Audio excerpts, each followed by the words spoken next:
Hello friends, back to my channel. আশা করি তোমরা সকলে খুব ভালো আছো। তো আবারও আজকে আমি একটা নতুন ভিডিও নিয়ে চলে এসেছি। আজকে আমি রিভুকে দেব টিফিনের জন্য এই ম্যাগি নুডলস। তো এই নুডলস বাচ্চা যখন 1 বছর পেরিয়ে যাবে দিতে পারো, কোনো অসুবিধা নেই।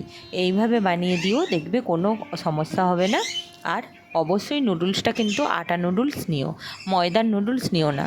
আটা নুডলস ভালো, ময়দার নুডলস ময়দা তো খাওয়াটাই একদমই ঠিক নয়, স্বাস্থ্যকর নয়। তো সেই জন্য আমি আটা নুডলস নিয়েছি, আর যেহেতু বাচ্চাকে খাওয়াবো আটা নুডলসটাই নিও।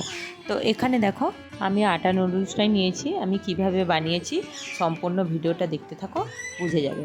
তো এইখানে আমি একটা বাটির মধ্যে আগে নিয়ে নেব আটা নুডলস। কতটা নিচ্ছি, বাবুর জন্য কতটা নিচ্ছি সেই পরিমাণ অনুযায়ী, যেহেতু ছোটো বাচ্চা তো পরিমাণ অনুযায়ী নিও, অনেক বেশি করে দিও না, অল্প করেই দিও। তো দেখো আটা নুডলস লেখাই আছে, তো সেটা তোমাদেরকে বাচ্চাদের সবসময় একঘেয়ে খাবার কিন্তু ভালো লাগে না, তাই একটু নতুন নতুন খাবার দিলে বাচ্চাও খেতে ভালোওবাসে। আর আমার বাচ্চাটা না নুডলসটা দিতাম না, ওর দাদা মাঝে সাঝে একটু ম্যাগি বানিয়ে খায়, তো তাকে দেওয়া হয়। তো ওর ম্যাগি দেখে ওরও ইচ্ছা হয় খাবো, তো মাঝে সাঝে একটু আধটু দিয়েছি। কিন্তু আমি ভাবলাম কি ওইভাবে দেওয়াটা তো ঠিক নয়, তো বাচ্চাকে যেভাবে দেওয়ার দরকার আমি সেভাবেই তাই এরকমভাবে দিচ্ছি। তো একটা ছোট্ট পাত্রের মধ্যে একটু জল নিয়ে নিলাম। তো গ্যাসটা জ্বালিয়ে নিয়ে আমি জলটার মধ্যে ওই নুডলসগুলো দিয়ে দেব।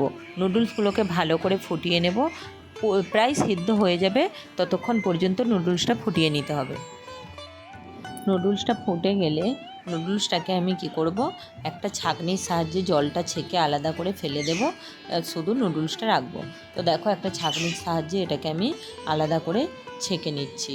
অবশ্যই কিন্তু প্রত্যেকটা মাকে আমি বলবো, ছোট থেকে বড় যেই বাচ্চাকে নুডলস দাও না কেন, এরকমভাবে নুডলস বানানোর আগে নুডলসটা হালকা বেশ সিদ্ধ হয়ে গেলে তখনই জলটা ছেঁকে ফেলে দেবে। ফেলে দেওয়ার পরে তারপরে তোমরা আবার নতুন করে জল দিয়ে তারপর ওর ভিতরে যে মশলার প্যাকেটটা থাকে ওই প্যাকেটটা কিন্তু দিয়ে মিশিয়ে দিও।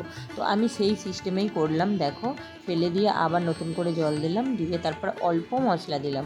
মশলাটা খুব একটা ঝালও ছিল না, আর এটাতে মশলাটার মধ্যে না ইপি নুডলস যেহেতু, এটাতে গাজর আরও সব সবজির দানা ছিল, তো সেটা দিয়ে ভালো করে ফুটিয়ে নিলাম।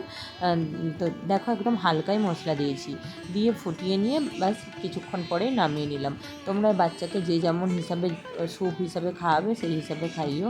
আমি দেখো খুব একটা জল জল করিনি, এরকম টাইপের করেছি। তো যাই হোক, তো এটাকে নামিয়ে নিয়ে আমি বাচ্চাকে খাইয়ে দেবো।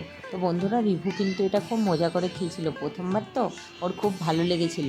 আর বেশ ঝাল হয়নি, সুন্দর। আর ম্যাগি তো অতটা ঝালও হয়নি, বাচ্চার জন্য এটা ঝালই। যদি আমি অনেকটা মশলা দিতাম তাহলে ঝাল ঝাল লাগতো।